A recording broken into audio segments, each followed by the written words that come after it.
ನಾನಾಗುವುದಿಲ್ಲ. ನನ್ನ ನಗುವಿನ ಬಗ್ಗೆ ಇನ್ನೊಬ್ಬರಿಗೆ ಅರ್ಥವಾಗಲು ಸಾಧ್ಯವಿಲ್ಲ. ಆ ರೀತಿ ದೂರದಲ್ಲಿ ಒಬ್ಬ ವ್ಯಕ್ತಿ ಕುಳಿತಿದ್ದಾನೆ. ಅವನೇ 3 ಲೋಕದ ಗಂಡು ಅರ್ಜುನ. ಈ ರೀತಿ ವೇಷ ಮಾಡಿಕೊಂಡು ಬಂದಿದ್ದಾನೆ. ಈ ವೇಷ ಇನ್ನೊಬ್ಬರಿಗೆ ಮೋಸ ಮಾಡುವುದಕ್ಕಾಗಿ ನನ್ನ ಅಣ್ಣನಾದವನು ರಾಮ ತಂಗಿಯಾದ ಸುಭದ್ರೆಯನ್ನು ಕೌರವೇಶ್ವರನ್ನು ಕೊಟ್ಟು ಮದುವೆ ಮಾಡಿಸಬೇಕೆಂದು ತೀರ್ಮಾನಿಸಿ ಆಯಿತು.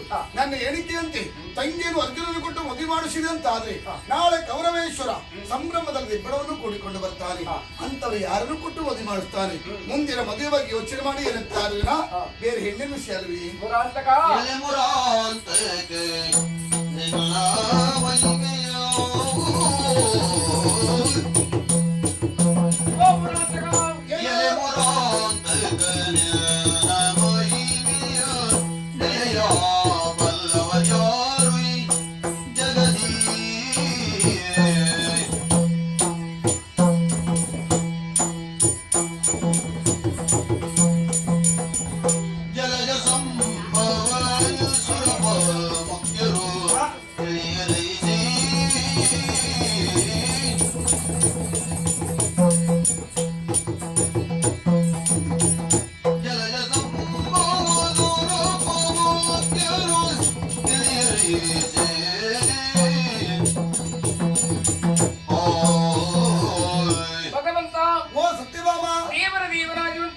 ಮಹಿಮೆಯನ್ನು ತಿಳಿಯುವುದಕ್ಕೆ ಸೃಷ್ಟಿಕರ್ತನಾಗಿರುವಂತಹ ಬ್ರಹ್ಮನಿಗೂ 3 ದೇವತೆಗಳಿಗೂ ಅಸಾಧ್ಯ.